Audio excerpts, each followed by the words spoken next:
Porque eu vou falar pra vocês, cara. Se o Guto não souber fazer essa jornada, eu não vou querer trabalhar mais com o Guto. Já foi resolvido, nem precisa falar se não quiser sobre o caso do Guto. Não, eu acho que eu tenho que falar sobre o caso do Guto de qualquer forma, que eu tenho mais ou menos 1 hora de live pra fazer aqui. E eu não vou me furtar. Eu vou trazer o que eu sinto desse caso do Guto de maneira muito, muito sincera. Eu fiquei muito triste com o que aconteceu. Eu fiquei muito triste. Primeiro por, sabe, aquela coisa do ser o último a saber. Né? A gente soube, quando teve o vazamento lá do Brasil de Fato, a gente soube da extensão do problema. E a gente sabia que o Guto tinha uma filha, mas aí a gente ficou impactado pelo problema em si. E o problema é um problema que para as pessoas dói, que é um problema de imagem, em que por mais que, pô, a moça perdoou, por mais que haja uma briga ali e você possa ter todas as justificativas, o que dói é parecer para algumas pessoas que a gente tem um discurso assim e na prática é assado, que é o que pessoas vieram criticar do Guto. E por mais que o Guto seja um político brilhante, um grande deputado estadual, uma liderança, isso não foi uma história boa para ele. Até porque o Guto tem uma coisa que é um elemento que talvez ele não tenha se tocado, e eu conversei isso com ele. O Guto é um exemplo para milhões de jovens mais pobres. E ele sabe disso. Veja, o Guto, ele é existe a figura do negro de direita, que é uma figura meio triste. Né? Que em geral o negro de direita é sempre um político negro puxa-saco de algum outro político, em geral branco. O Guto nunca foi isso. Eu sou o negão do Bolsonaro, igual tem o índio do Bolsonaro. O Guto, ele mostra o sucesso e a potência do jovem negro, vindo ou não da periferia. A capacidade de pensar, a capacidade de agir. Um cara que é a favor da lei e ordem. E ele é exemplo para milhões de jovens. Ele é exemplo para milhões de jovens, isso precisa ser colocado. E aí quando ele mostra que é possível ser um menino negro de sucesso, o que ele espelha para esses jovens? Pô, tá aqui. O Guto é um cara que cresceu, não é um MC. Que, não, pô. É um cara estudioso, debate com qualquer um, se posiciona bem sobre qualquer tema, é altamente eficiente naquilo que ele faz. Então o Guto é um espelho. E o espelho não pode ser quebrado. E por que eu falo isso? Porque um dos temas centrais da minha pré-campanha é explicar assim, ó, o abandono parental gera consequências ruins. O abandono parental gera o menino que no fim do dia termina cometendo um crime. E por mais que assim, teve o negócio do áudio, que eu pessoalmente preferi nem ouvir. Mas sei o contexto, eu li o contexto do áudio. Mas é o contexto do áudio ali, é uma disputa, uma briga ali que foi parar na justiça, que a moça já perdoou, falou que aquilo tá descontextualizado. Independente de qualquer coisa, aquela história tá dentro de um contexto de abandono parental. Porque o aborto não aconteceu, mas ela ficou num contexto de abandono parental, de um cara jovem fugindo de um problema, que pra mim esse é o problema. E isso é ruim porque isso não pode servir de exemplo para milhões de jovens. O Brasil é o país do abandono parental. O Brasil é o país do abandono parental e nós não podemos ser o partido político do abandono parental. Lembra quando a gente fala meteu, cuidou? Então prendeu, matou e meteu, cuidou. Nós não podemos ser o partido disso, cara. Não mesmo. Não mesmo. E essa história, ela gera um exemplo, uma quase fatalidade para as pessoas disso. Do tipo, putz, né? É um ciclo que fica se repetindo. E ele não pode se repetir. Ele não pode se repetir. Enfim, hoje a gente tem um partido. O Guto é o Guto é o primeiro deputado estadual da história do partido. O Guto, ele sempre está na nossa história. E é uma pessoa brilhante, é um grande amigo. Mas o Guto, ele tem que viver o que ele fala nesse sentido. E, pra mim, ele precisa, mais do que essa questão do áudio. A questão do áudio, sim, o partido tem uma área ética. Agora a gente tem essas partes burocráticas, a gente tem um partido. E eu acho que no Conselho de Ética é legal o Guto explicar o contexto daquela briga. Até porque o tema do combate ao aborto é um tema que ele é cláusula pétrea dentro do partido. A gente não vai discutir, não é nem tema de discussão. Muita gente fala, não, mas é espectro, é a favor do aborto, fulano de... Pode falar o que quiser. A posição do partido não é essa. A posição do partido é favorável à manutenção da legislação atual e ponto. Isso é ponto pacífico na instituição. A questão toda não é essa. A questão toda é assim, ele vai lá e se explica, é o abandono ao longo do processo de um cara que fugiu do problema e que a gente precisa, na prática, dar exemplo nisso. Porque isso, tanto quanto a questão do aborto, e em termos de políticas públicas talvez até mais, isso tem consequências. E eu acho que o Guto tem que se comprometer com a consequência e com a solução. Eu acho que o Guto tem que dar um exemplo de como não cometer o abandono parental, o abandono da figura masculina com o seu filho ou sua filha. Porque isso claramente tem consequências. Eu passei os últimos meses gravando sobre isso, dando entrevistas sobre isso, trazendo estatísticas sobre isso. A gente não pode incorrer nisso. E acho que a redenção do Guto tem que passar necessariamente por uma mudança nisso, porque ele é um exemplo, ele é um espelho para milhões de jovens. E a gente tem que ser isso, cara. A gente tem que ser o exemplo que a gente tá querendo viver na sociedade. A gente tem que ser isso. Então não adianta a gente... Eu sei que a militância, pô, vamos defender o Guto. Eu acho, pô, sensacional a defesa, o espírito de corpo é guerra. Agora, dito isso, a gente tem que falar que temos um problema aqui. E esse problema precisa ser encarado. O problema é o seguinte, cara. Tem um elemento que envolve, pra mim, um tema que é central, que é a questão do abandono parental, que precisa ser endereçado agora pelo Guto. Qual é o nome da ex-namorada dele? Giovana. A Giovana. E a Giovana, que gravou o vídeo, que defendeu ele, acho que ela e ele têm uma jornada a resolver nisso. E qual é a jornada? É a jornada de mostrar, assim, vencer o abandono parental. E aí eu acho que essa é a jornada de redenção dele. Porque o que mais me chateou nessa história, tirando o fato de ele não ter falado dessa história pro grupo, não ter trazido drama pro grupo pra resolver, tirando os problemas da briga ali com ele e ela, que eu volto a colocar, briga de marido e mulher, não se bota a colher. Eu não conheço o contexto das discussões.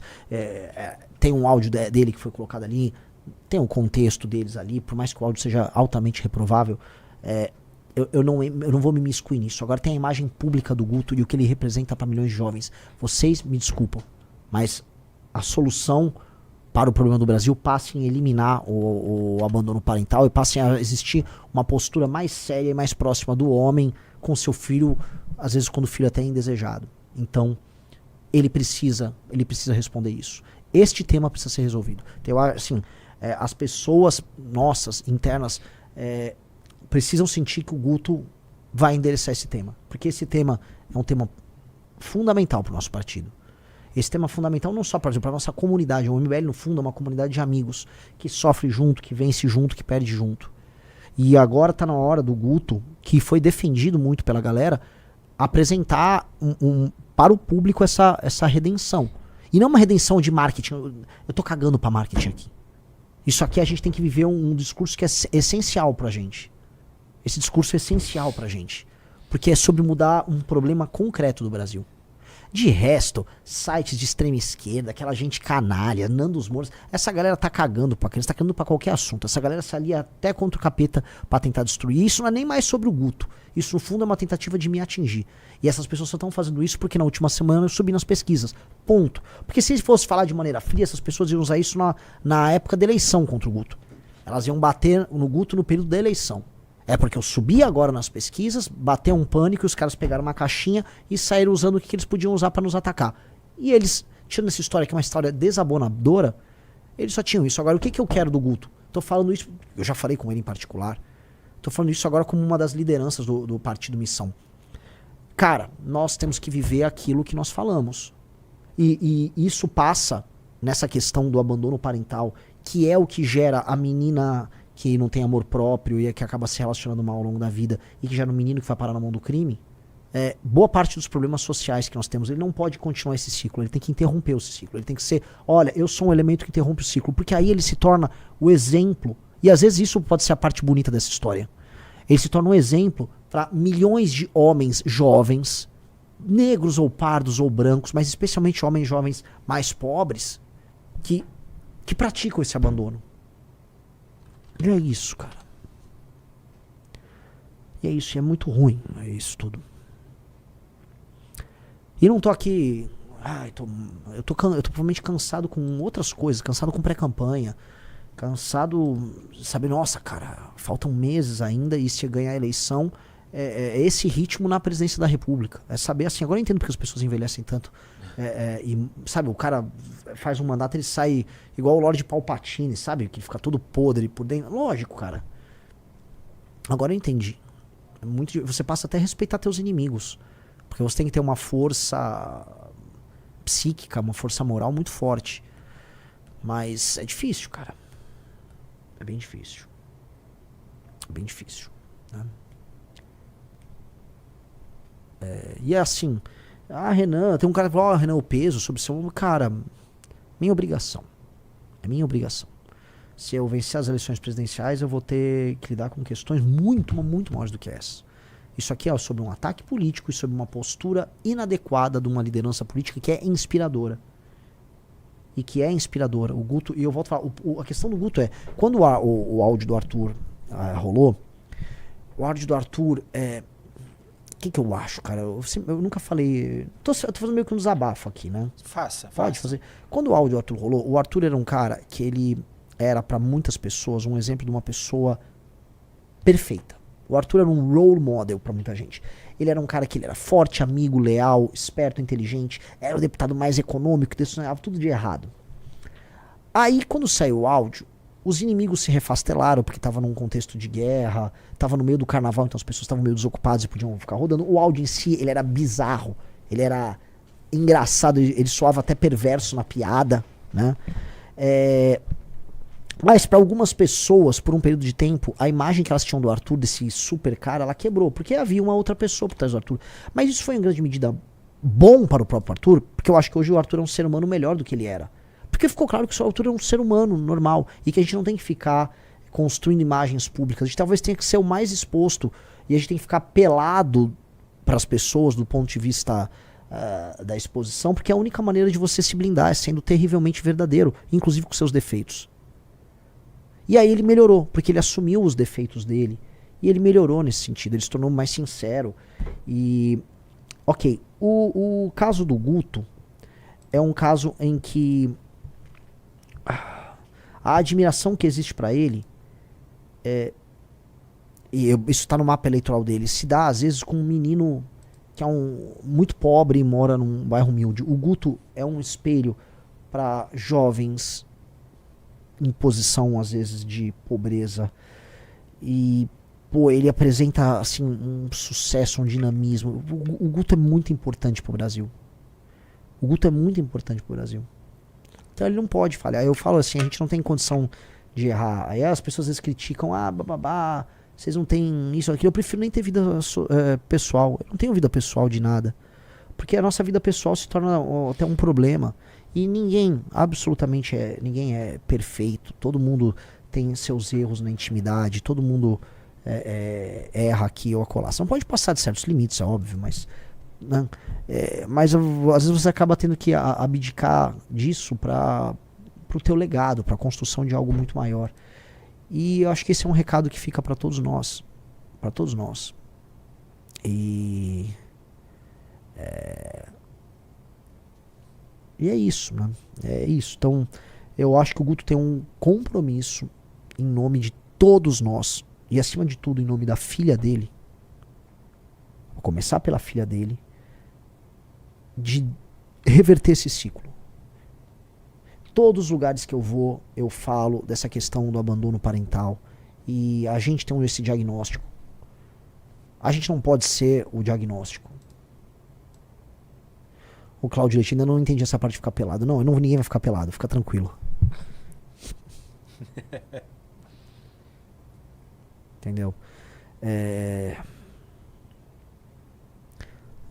isso, assim. E o Guto, ele tem não é nem um preço a pagar, ele tem uma jornada a fazer. Porque eu vou falar pra vocês, cara, se o Guto não souber fazer essa jornada, eu não vou querer trabalhar mais com o Guto. Se o Guto não souber fazer essa jornada de ser esse exemplo, eu não vou ficar confortável. Ninguém vai ficar confortável. Entendeu? E é isso, cara. Então que ele faça essa jornada, cara. Que ele faça essa jornada. Tá? É uma jornada importante, uma jornada de aprendizado. Que a moça, a Giovana, que teve todo esse drama com ele, que tá ao lado dele nesse pior momento e que tá ouvindo muita besteira. Eu vi gente chamando, falando que ela foi comprada. Quem essas pessoas pensam que elas são? Quem essas pessoas pensam que elas são? Você viu o vídeo dela, que foi postado no Guto? Não. Então, ela fala, ela explica ali as razões dela, os advogados, as pressões, a cabeça que fica de uma moça que tá numa gravidez, sem poder falar com amigos, sem suporte, numa relação pesada com o pai da criança. Muito ruim. E aí, ao mesmo tempo, ela entende os erros que ela cometeu no processo. E ao mesmo tempo, ela explica como ela refez a relação e como ela está presente agora pensando na família dela. Eu nem sei quantos anos ela tem. Ela tem pouco mais de 20 anos, mas ela já se tornou uma mulher muito adulta, entendeu? Ela não é uma menina, ela não é uma novinha. Ela é uma mulher que está pensando assim, se isso vai deixar um trauma na filha dela. sabe? Isso tem um valor. Isso tem um valor bem grande, tá? E eu acho que o Guto tinha que conversar mais com ela e eles tinham que juntos fazer esse caminho. A gente tem que transformar isso aqui num caminho que não é uma redenção sobre o Guto. Se o Guto é o espelho de uma geração de meninos, de homens, vamos colocar aqui, que vieram de baixo e que podem ascender e chegar ao sucesso através da sua própria inteligência e sua capacidade, que é o caso do Guto, que o Guto também seja exemplo em outros termos. Eu acho que ele tem toda a condição de fazer essa redenção e isso será ouvido e será entendido. Porque ele é um comunicador incrível. O porquê ele é e assim, ele é o meu amigo Guto, cara. Ele é incrível. Ele é incrível. Ele é incrível. Inteligentíssimo. Mas todo mundo tem suas falhas. Todo mundo tem suas fraquezas. Bom, essa é a minha opinião.